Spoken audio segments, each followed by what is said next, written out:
de la hablar diáspora de este tema son haïtienne soluciones sin sentido. vamos a matar. Si me matamos, la propose solución que se des soluciona solutions todo. qui Pero n'ont no. aucun sens. Para resumir, Donc, unir a la en diáspora synthèse, es muy la complicado. No es diaspora, una tarea c'est sencilla. compliqué, ce n'est pas une tâche Je simple. sais, c'est pas, Robinson, c'est vrai. Je sais que en Haïti, il y a ce problème d'organisation. D'ailleurs, à l'intérieur du pays, les Haïtiens ont beaucoup de problèmes pour s'organiser. Arriver à la diaspora, c'est la même chose parce que ce sont les mêmes Haïtiens. Je crois qu'il y a ici un problème de la formation de conscience. Il faudra former les consciences. Et surtout, lorsque nous voyons la population haïtienne est vraiment multidimensionnelle. D'ailleurs, beaucoup ne sont pas, bon, à voir quelle formation ils ont. Et dans cette fuite de cerveau, d'une part, et d'autre part, n'importe qui, pour le présent moment, peut partir bénéficiant du programme Biden. Alors là, comment les organiser? Vraiment, vraiment chose difficile. Cependant, des hommes comme vous, si on peut quand même chercher des Haïtiens qui sont déjà un peu conscients, pour leur parler, mais faisons quelque chose. Comment nous pouvons nous unir au moins pour faire quelque chose, pour présenter aussi. Donc, je ne cherche pas mon intérêt personnel, mais je vois les intérêts supérieurs de la nation. Je peux trouver quelques personnes qui pensent comme moi. Eh bien, nous nous mettons ensemble au moins pour présenter quelque chose. Mais je sais que c'est vraiment difficile, le fait de réunir les Haïtiens qui sont dans la diaspora et puis pour présenter une alternative. Ce serait très utile pour le pays, mais je vois que c'est chose difficile, vraiment. Je ne sais pas comment, dans votre fonction, vous écrivez, vous êtes écrivain, vous présentez des conférences aussi. Ça, c'est déjà positif. C'est très positif. Je ne sais pas comment vous pourriez faire aussi pour faire arriver vos écrits ici en Haïti. Je ne sais pas qu'ils soient connus dans le pays aussi. D'ailleurs, je dois vous remercier pour le travail que vous faites, mais au moins comment chercher d'autres Haïtiens comme vous, je ne sais pas en Argentine ou bien ailleurs, et ce qui peut être fait, eh bien, on essaie de le faire pour le présenter au peuple. C'est tellement difficile, chacun pourra apporter sa contribution. Merci, merci beaucoup, merci beaucoup.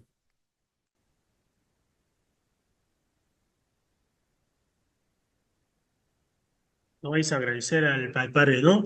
Remercier Gracias por tu trabajo también. Père David, Gracias por tu votre palabra. Un último travail, pour que vos me olvidé paroles. de mencionar. Hace unos meses Il y a quelques organizamos mois, de on a Argentina organisé en un Argentine encuentro, ¿no? Para poder une hablar rencontre pour échanger, parler de la democracia en el caso sur la haitiano. démocratie en Haïti. Argentina, Estados Unidos, la mayoría de los haitianos que participaron, Canadá también hubo. La plupart des Haïtiens qui ont participé étaient en Argentine, aux États-Unis, au Canada. Muy difícil. Donc, hablar très difficile de la notion de démocratie pour les groupes de la diaspora. Également, on parle de la démocratie, mais dans leur tête, il faut retourner à la dictature. Et si on a une dictature, on arrivera à changer les choses. Mais c'est pour ce sont des Haïtiens très formés et tout, mais dans leur esprit, la solution passe par en récupérer la dictature. No me molesta hablar, debatir con haitianos que piensan muy diferente. Je n'ai aucun problème pour échanger avec des Haïtiens qui pensent très différent de moi. Mais l'important est de mettre le point et l'accent sur Haïti, les centres du débat. Voilà ce qui est important. Merci à tous les deux. C'est dommage, nous avons terminé notre temps. Nous avons 20 minutes de pause. Et puis on aura Marusa qui participera avec Nadia. Voilà. Merci beaucoup. Donc, je vais comme vous savez, je suis Nadia Baptiste, je vais vous présenter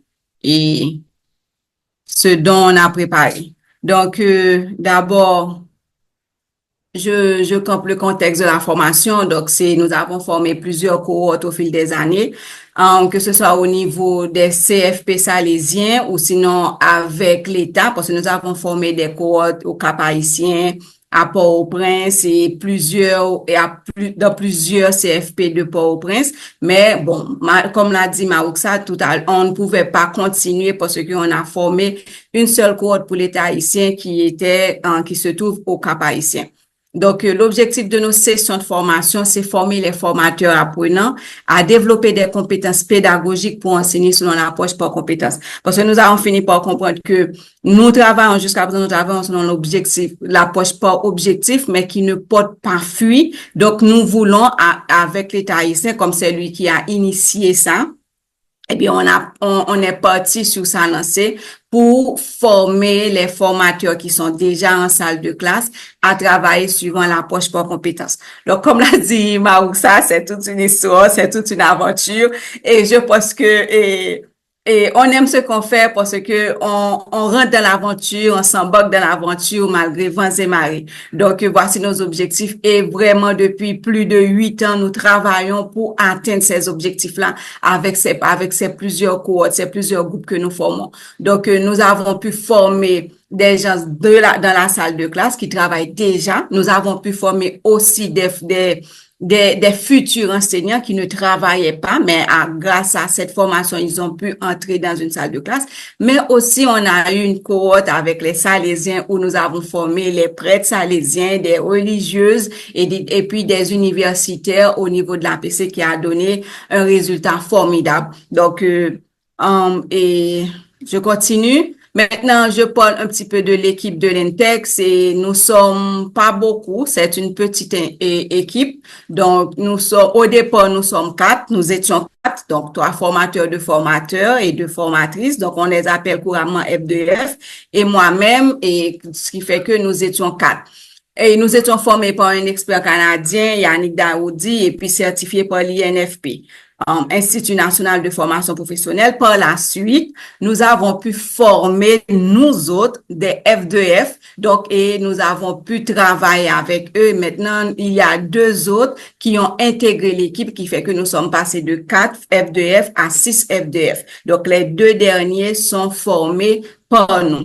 Donc, là, comme disait Marouksa, on travaillait au bureau, mais on faisait aussi un travail de terrain. Des fois, on pouvait passer un mois, plus de 6 semaines sans arriver au bureau. Et lorsqu'on allait au bureau, c'était toujours une fête parce que on avait envie de nouveau et nous aussi parce que on passait d'un centre à un autre. C'était malgré l'insécurité, c'était pas dans ce niveau-là, mais quand même on pouvait aller sur le terrain, aller dans les centres, dans tous les centres salésiens, que ce soit à Port-au-Prince, au Gonaïves, au Caille, au Cap, et tout ça. Donc on y allait à Pétionville, à l'ENAM. Donc ensuite on revenait au bureau pour planifier, pour évaluer, arranger tout ça. Maintenant avec la situation qui s'est dégradée, je pense, depuis 2018. Donc, on ne va plus sur le terrain avec cette même intensité. Mais quand même, jusqu'à janvier de cette année, on a essayé d'y aller. OK?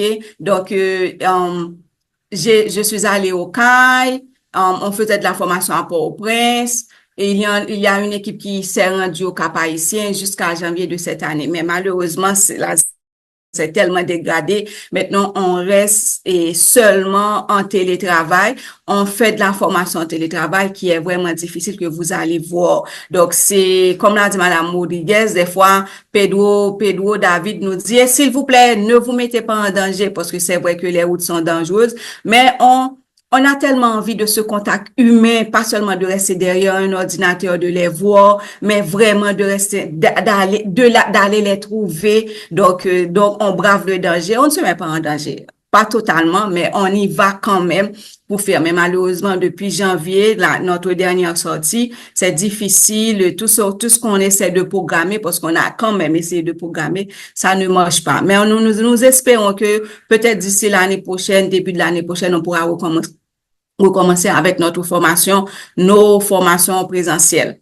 Donc, là, c'est l'équipe de l'INTEC. Maintenant, pour nos formations, quelles sont les réactions initiales que nous avons des participants, et ceci, c'est automatiquement toutes ces mêmes réactions. Les gens ne veulent pas suivre les formations. Pourquoi? Parce qu'ils disent que ils ont suivi déjà des formations en APC. Donc, cette énième formation ne les intéresse pas. Mais, avec notre leadership, le fait que nous avons suivant l'approche par compétence, nous leur donnons beaucoup plus d'activités à faire.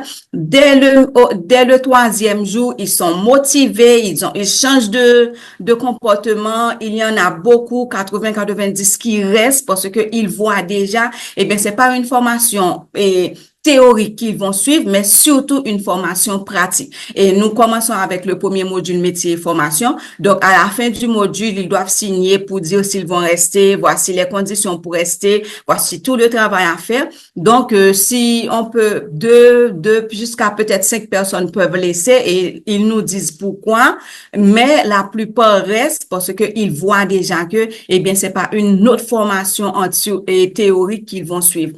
Donc, parce que nous adoptons la démarche APC. Donc, ça, c'est les réactions initiales et grâce à nous, donc, ces gens-là restent et ils restent juste pratiquement jusqu'à la fin de la formation. On n'a pas trop de perdants, trop d'abandon pour la fin de la formation. Quoique notre formation est vraiment intense en activité et en production. Maintenant, au cours de la formation, au cours de ces séances de formation, parce que nous avons formé plusieurs cohortes de 2016 à nos jours, est-ce que nous avons remarqué, il y a eu un changement de mentalité? Parce que malheureusement, chez nous en Haïti, on a tendance à dire, je vais dire en créole, parce que Madame Rodriguez pourra traduire, grand monde, c'est grand monde comme toute bagaille. Donc, depuis nous, grand monde, tout ça, grand monde dit, c'est OK.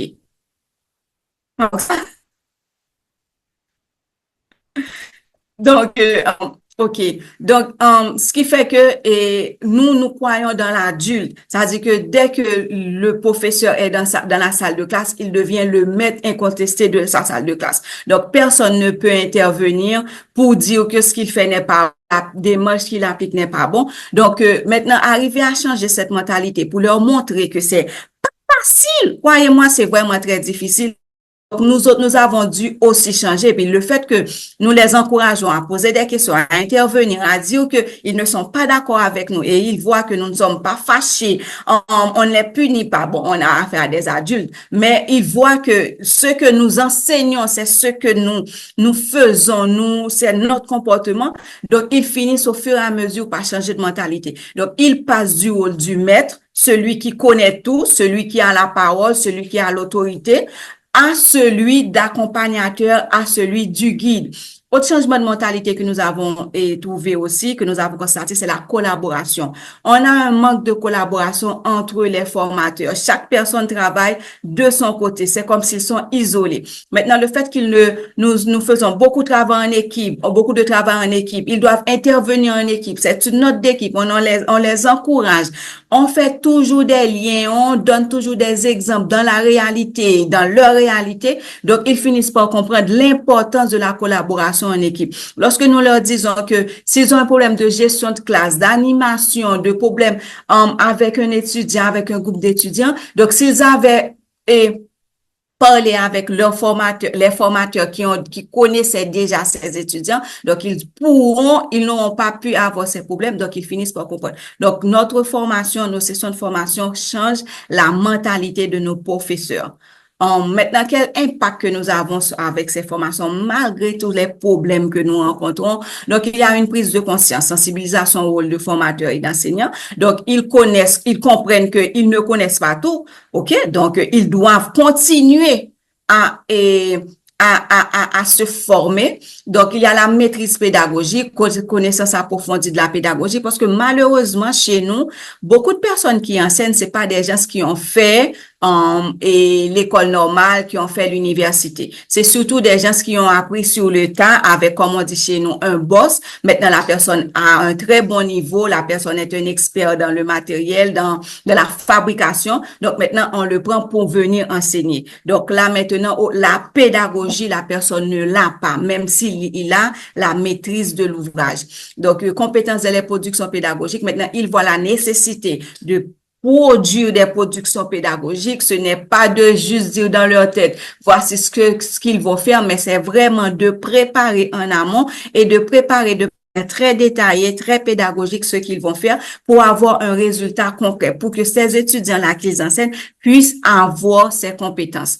Et puis, les compétences acquises, c'est amélioration de la gestion de classe et animation d'atelier. Au départ, on avait passé ces modules-là dans notre formation, mais on a pu voir, et selon les questions qu'ils nous posent, les situations qu'ils mettent devant nous, que c'est important de venir avec ça. Donc, on a introduit la gestion de classe, animation d'atelier et l'éthique professionnelle dans nos formations et ça vraiment a un impact extraordinaire sur ces gens-là parce qu'on reste toujours en contact, ils nous appellent, des fois ils nous appellent pour nous demander des conseils, pour les orienter vers des documents, tout ça. Donc, c'est des impacts. Mais malheureusement, on a aussi des limites et des défis.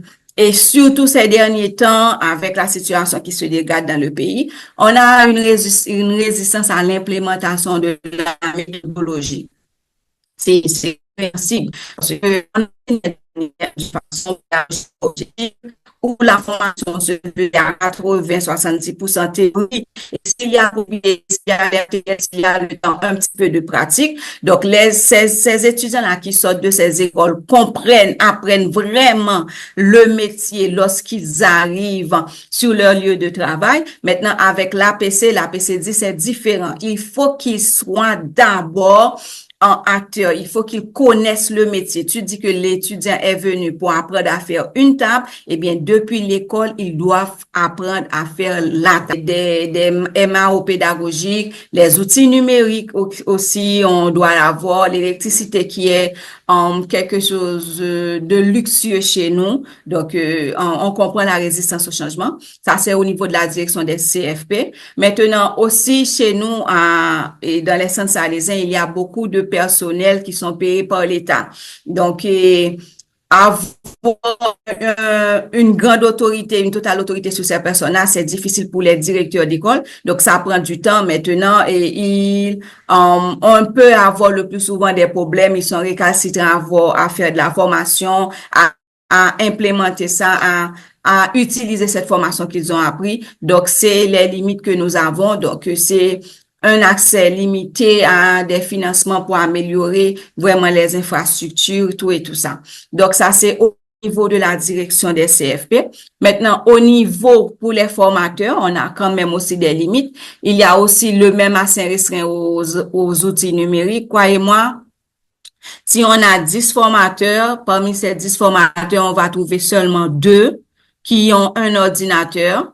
OK, un seul qui peut avoir l'électricité et de l'électricité chez lui et l'électricité c'est personnel et puis avec l'internet. Donc maintenant les 8, il faut se débrouiller pour savoir comment les aider à acquérir tout ça, comment les orienter vers leur famille pour les avoir. Et ça ne veut pas dire que dans leur famille, ils ont quelqu'un qui a un ordinateur vraiment. Donc, c'est vraiment très difficile d'avoir des outils numériques pour faire de la formation. Lorsque nous étions à l'INTEC, c'était plus facile parce que la personne venait, il suivait la formation pendant toute une semaine et des fois on dormait, on terminait de travailler jusqu'à 20 heures dans la soirée, 21 heures. On commençait à 8 heures du matin pour terminer à 21 heures. Ensuite, les gens continuaient à travailler de leur côté. Maintenant, ils avaient tout ce qu'ils devraient, tous les outils numériques, l'électricité, l'Internet, pour fonctionner. Maintenant, chez eux, on ne les trouve pas. Donc, c'est difficile de travailler. Donc, certains laissent tomber la formation. C'est pas parce qu'ils ne sont pas motivés, c'est parce qu'ils n'arrivent pas à trouver ces outils-là pour travailler. Et de notre côté, c'est pas facile aussi de leur donner ça. Et puis, ces mêmes formateurs, des fois, ils n'ont pas un temps suffisant pour suivre cette formation parce qu'ils ont d'autres obligations personnelles et professionnelles à gérer. Ensuite, autre chose chez nous, le métier de formateur d'enseignant n'est pas vraiment valorisé. Donc, et ces formateurs-là, ces enseignants, que ce soit à l'école classique, universitaire, professionnelle, ils ont payé comme des misères. Donc, ça ne suffit pas vraiment. Donc, ils sont obligés d'avoir autre chose à faire. Donc, le fait que ces formations-là, à partir de ces formations, ils savent qu'ils n'auront pas des avantages économiques ou sociaux. Donc, ils ne sont pas toujours motivés, pas tous motivés à suivre la formation. Et puis, des fois, bon, le plus souvent à l'école, la direction de l'école ne met pas un remplaçant à l'école qui puisse les remplacer. Donc, c'est à eux de trouver quelqu'un qui doit les remplacer et de payer cette personne-là de leur poche, disons. Et puis, il y a le problème de français aussi. Chez nous, pas tous les Haïtiens qui parlent le français, ok? Je crois que c'est une langue officielle. Notre langue, vraiment, c'est le créole. Nous parlons très bien le créole parce que c'est notre langue maternelle. Maintenant, le français, peu d'Haïtiens parlent le français. Donc, maintenant, le pire, c'est que pour le professeur, pour qu'il puisse respecter un professeur, sinon une personne, cette personne-là doit parler le français. Donc, lorsque nous arrivons dans la salle de classe, nous devrions faire notre preuve pour montrer à ces formateurs-là, nous allons continuer en créole, mais c'est pas parce que nous ne parlons pas le français, c'est parce que nous voyons la nécessité de continuer la formation en français, en créole. Donc, qu'est-ce que nous faisons? On commence par parler le français, à pas dire de gros mots, de mots qu'ils ne comprennent pas tout vraiment. Maintenant, ils ont confiance dans notre capacité à s'exprimer en français. Au fur et à mesure, au cours de la journée, ou sinon après un jour, 2 jours, on commence timidement à intégrer le créole jusqu'à ce que on parle pratiquement 80% créole dans la formation et très peu de français. Donc, c'est ça. Donc, pour eux, s'ils ne parlent pas français, donc ils n'ont pas un bon niveau, ils ne sont pas un bon professeur. Donc c'est ça. Donc pour les montrer, pour les aider à sortir de ce carcan-là, donc le français c'est la langue d'enseignement, c'est difficile. Donc c'est un autre changement de mentalité aussi que nous avons pu, c'est une bataille que nous menons et à chaque cohorte que nous formons, nous sortons vainqueurs. Donc là maintenant, au fur et à mesure, la formation sort et passe du français au créole. Ensuite, le niveau académique de nos formateurs qui sont assez variés. Vous savez, on va trouver des gens qui sont universitaires, d'autres qui ont un bon niveau professionnel, d'autres qui ont fait la philo et d'autres encore qui n'ont pas terminé avec la philo, qui sont arrivés a l'école fondamentale, 9e année fondamentale. Es decir, que también hay mucha diferencia de estudios entre nuestros formadores. Unos han hecho filosofía, otros no han llegado a ese nivel. J'entends l'espagnol. Je peux continuer? Oui, continuez, s'il vous plaît. D'accord, merci. Donc, maintenant, avoir tout ce petit monde-là dans une seule classe, tu ne peux pas mettre de côté celui-là qui a un niveau académique assez faible pour travailler seulement avec celui-là qui peut suivre la formation. C'est pas possible. On doit tous les accompagner. Et le travail est très intense parce que n'oubliez pas que je vous ai dit que on n'est pas venu, on ne fait pas de la formation théorie, mais de la formation pratique. Donc, la pratique demeure où? Dans les activités qu'ils doivent faire en salle de classe et dans les productions pédagogiques qu'ils doivent produire, qu'ils doivent élaborer pour avoir leur certification. Et c'est un énorme travail qui peut prendre jusqu'à 1 an. Et à chaque fois, on divise le groupe en petits groupes et un formateur, un F2F, accompagne ce petit groupe-là. Chaque jour, on les appelle, on leur envoie des messages, on les motive à continuer à travailler, on est disponible. S'il faut travailler à 4 heures du matin, on travaille à 4 heures du matin. À 9 heures du soir, on travaille à 9 heures du soir. Travailler un samedi, un dimanche, un jour férié, comme hier qui était un jour férié chez nous. On n'a pas de problème au travail. Donc, juste pour que la personne ne nous dise pas, c'est nous qui n'étions pas disponibles. Donc, on se met disponible pour cette personne. Donc là, maintenant, c'est tous ces limites-là que nous trouvons. Et c'est à chaque fois que nous trouvons ces limites, ces défis, nous essayons entre nous de les surmonter pour qu'on n'ait pas trop d'abandon à la fin de la formation. Parce que notre objectif, c'est si on commence avec 20 personnes, que ces 20 personnes-là terminent la formation. Malheureusement, on n'est pas encore là. OK? Mais nous travaillons à ce que ces 20 personnes-là terminent la formation, non pas pour avoir le papier, mais ils terminent parce qu'ils ont vraiment la compétence que nous avons développée, nous cherchons à développer chez eux tout au cours de notre formation. Maintenant, quels sont les résultats de notre programme de formation? On a 3 grandes catégories. C'est les compétences pédagogiques, vraiment les gens qui travaillent avec nous, qui suivent la formation avec nous du début à la fin. Donc, ils ont maintenant la compétence de concevoir et d'animer des activités selon l'approche par compétences, parce que nous les accompagnons jusqu'à la salle de classe. Malheureusement, faute de financement, on ne peut pas continuer sur une longue durée ou sinon sur une durée beaucoup plus possible cet accompagnement-là. Donc, en une ou deux fois, c'est pas suffisant. Au moins une semaine, peut-être un mois, ce serait mieux. Ils pourront vraiment implémenter. Et puis, comme autre compétence pédagogique, c'est la création de supports pédagogiques interactifs. Donc, maintenant, vraiment, ils voient la nécessité de préparer. Ils voient la nécessité de bien préparer, pas préparer n'importe comment. Maintenant, ils créent vraiment des supports pédagogiques interactifs parce que ils finissent par se rendre compte que lorsqu'ils n'arrivent pas à gérer leur salle de classe, c'est parce que leur préparation n'est pas bonne ou sinon c'est inexistant. Donc, c'est ces compétences-là que nous développons chez nos formateurs. Autre résultat, c'est l'évolution professionnelle, même si au départ, cette formation-là ne leur apporte pas des avantages socio-économiques dans le centre où ils se trouvent, mais ils ont la possibilité d'aller ailleurs dans d'autres centres de plus haut niveau, mais aussi certains centres reconnaissent cette capacité. Cette personne-là sort du lot pour arriver soit à être un formateur qui coiffe les autres ou sinon à faire partie de la direction. Maintenant, pour l'évolution professionnelle, rôle de guide plutôt que de magistrat, ce que j'ai dit tout à l'heure, gestion améliorée des classes et des ateliers, et puis connaissance approfondie sur l'éthique et la législation haïtienne.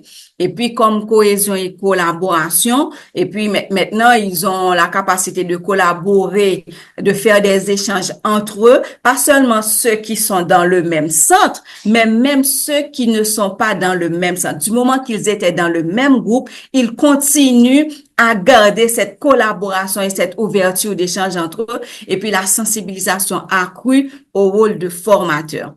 Ensuite, et voilà. Donc, c'est les résultats du programme de formation. Donc, c'est ce que nous faisons dans l'approche par compétences dans notre formation. Donc, c'est la première partie.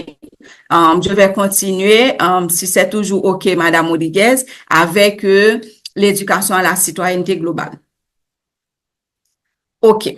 Donc, ça aussi, c'était un projet que nous avons mené. C'était l'éducation à la citoyenneté globale. OK? Donc, c'est un projet normalement qui a commencé depuis en 2019, mais malheureusement, avec la pandémie, les écoles étaient fermées, ne fonctionnaient pas. Donc, on a pris du temps. Donc, le projet vraiment a démarré en 2020, fin 2021, début 2022.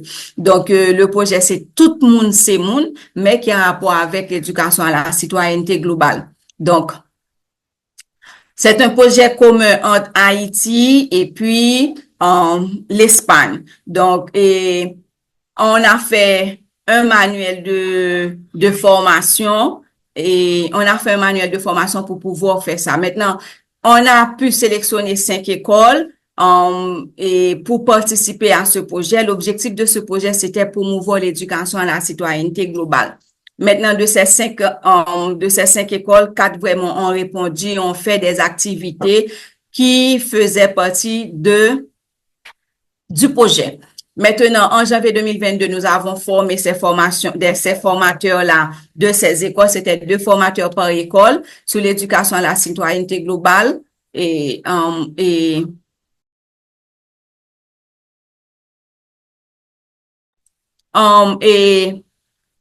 création, pour faire cette formation, on a créé un module de formation, on a fait des groupes de WhatsApp parce qu'on pouvait pas toujours se déplacer pour aller dans ces autres écoles. Et puis, avec la conjoncture du pays, lorsque je parle de conjoncture, donc c'est surtout les fermetures des écoles et fatigue et stress, parce que les écoles sont réouvertes, donc on a dû faire vraiment un travail complètement serré pour pouvoir récupérer certains jours qu'on a perdus. Et puis maintenant, tout ceci ont fait qu'on ne pouvait pas vraiment se rencontrer en présentiel, faire beaucoup plus d'activités. Maintenant, on a utilisé des stratégies telles que des rencontres en ligne, des messages d'encouragement, disponibilité de l'équipe technique pour accompagner les formateurs pour pouvoir vraiment rentrer dans ce projet parce que pendant que nous, on peinait à commencer le projet, l'Espagne, de son côté, a démarré depuis 2019, faisait des merveilles, partageait avec nous et nous, c'était difficile de partager parce que le partage devrait se faire entre école et école et nos écoles n'étaient pas ouvertes, ne fonctionnaient pas. Donc, c'était très difficile pour nous. Mais on a pu trouver vraiment 2 écoles qui ont su voir la portée de ce projet. C'est l'école Sainte-Rose de Lima et puis l'école Dominique Savio. Et c'est pas surtout la direction, mais c'est surtout avec 2 professeurs qui ont formé, qui ont fait des activités. Ils ont partagé des photos avec nous et des encouragements des étudiants, la satisfaction des étudiants pour ce projet-là. Donc, nous avons maintenant quels résultats nous avons obtenus. C'est la formation réalisée sur l'éducation à la citoyenneté mondiale. Nous avons fait des activités concrètes vraiment dans 4 écoles sur 5. Nous avons pu sensibiliser des enseignants, des élèves à l'importance de l'éducation à la citoyenneté globale parce qu'il faut que vous sachiez, c'est pas quelque chose que depuis quelques années qui est enseigné chez nous. OK, ça se faisait lorsque nous étions beaucoup plus petits. Maintenant, au fur et à mesure, on a perdu la citoyenneté, que ce soit haïtienne, voire pour la citoyenneté mondiale. Maintenant, 2 écoles, comme je vous l'ai dit, ont réalisé ces activités concrètes. On a des photos à l'appui. Et puis, comme résultat obtenu, qui était très intéressant, enfin, on a eu 2. On a pu faire vraiment, nous, et on a pu, normalement, les 2 devraient voyager, mais il y a une qui avait un problème. Donc, Julie de l'école Dominique Savio et moi, nous avons pu faire un échange en Espagne, voyager en Espagne, rencontrer ces professeurs-là qui ont travaillé sur ce projet avec ces étudiants. Et puis, comme autre résultat obtenu, à la fin, on a pu faire la formation sur l'éducation à la citoyenneté globale pour 2 cohortes de formateurs que nous avons enseignés à l'ENTEC. Donc, ce module-là ne faisait pas partie de notre programme, mais on leur a donné une perspective, l'objectif d'un nouveau module. Ils étaient très emballés et imaginez à quel on a fait la formation un samedi à 4 heures du matin. Donc, tout le monde était là, 4 heures du matin, un samedi, Tout le monde était là, ils ont participé, ils ont aimé. Je devrais faire une seule séance. On m'a dit, Nalda, tu vas trop vite, on va s'arrêter ici. On reprend dimanche à 4 heures du matin encore. Donc, on a passé 2 jours à faire cette formation-là. Wow, c'était vraiment extraordinaire. Les gens ont participé. Donc, on a fait avec 2 cohortes et chaque fois, on a trouvé ce même engouement pour cette formation et c'était extraordinaire. Ça donne chaud au cœur, pas vrai? Donc, voilà les résultats obtenus. Maintenant, quelle perspective d'avenir? C'est de continuer avec cette formation, de continuer à former des élèves, des directeurs, des parents aussi, parce que c'est très important d'inclure les parents dans cette formation et puis des formateurs de l'ENTEC. Donc, avec cette perspective d'avenir, prochainement, au mois de novembre, nous allons, dans le projet BTI dont vous parlez, Maoussa, nous allons faire cette formation pour les élèves pendant un jour et pour leurs parents et la direction pendant un autre jour. Donc, j'attends cette date-là avec enthousiasme parce que j'espère que ce même engouement que j'ai trouvé avec les formateurs de l'ENTEC, je vais les retrouver avec les formateurs de BTI. Et puis, comme objectif pour continuer avec l'éducation à la citoyenneté, c'est continuer à transmettre les valeurs de l'éducation à la citoyenneté globale à travers de nouvelles sessions de formation. Donc, voici quelques photos que je partage avec vous. Donc, pour l'éducation à la citoyenneté globale, ici, les 2 premières photos, c'est c'est les activités qu'on menait et l'école et Dominique Savio. Et puis ici, c'est une activité extraordinaire que l'école Sainte-Rose de Lima a menée. Donc, il y a tellement de photos, donc je ne pouvais pas tous vous les montrer. Ensuite, nous autres, durant notre voyage à Julie et à moi, nous avons pu aller dans 2 écoles, une école primaire, enfin, je dis primaire dans mon engagement à moi, et puis une école secondaire où vraiment nous étions épatés de voir tout ce que l'école secondaire a pu amasser, ces étudiants-là ont pu trouver comme découverte sur Haïti, tout et tout ça, et nous autres, nous leur avons montré ce que nous avons fait, au point que on a dû couper notre présentation parce que beaucoup de choses qu'on allait venir présenter, eux, ils nous avaient présenté ça. Donc, par la suite, on leur a montré notre musique, notre compas. Donc, elles ont tenu à ce qu'on leur apprenne le compas. Donc, au final, on a chanté la situation. Donc, ils ont dansé le compas, ils ont dansé le folklore, on battait le tambour sur la table. Donc, c'était vraiment très intéressant. Et puis, par la suite, nous avons eu une formation avec les professeurs, OK, pendant un week-end. Ensuite, nous avons fait la présentation avec l'équipe de Ovenesi de Sao avec Madame Rodriguez qui intervenait, qui traduisait pour nous. Et puis, on a eu un week-end où nous étions allés quelque part. Voici les professeurs qui étaient avec nous. Bon, vous connaissez Susanna et puis 3 professeurs. Et puis, voici Julie et moi qui ont passé vraiment un bon moment avec nous. Donc, voici, merci pour la présentation. Donc, je devrais vous parler de l'APC et de l'éducation à la citoyenneté globale. Maintenant, comme l'a dit Madame Rodriguez, nous n'allons pas faire une question-réponse entre nous, mais nous attendons de préférence vos questions parce que nous serons plus contents d'entendre vos questions et d'y répondre, d'essayer d'apporter des éléments de réponse. Merci beaucoup.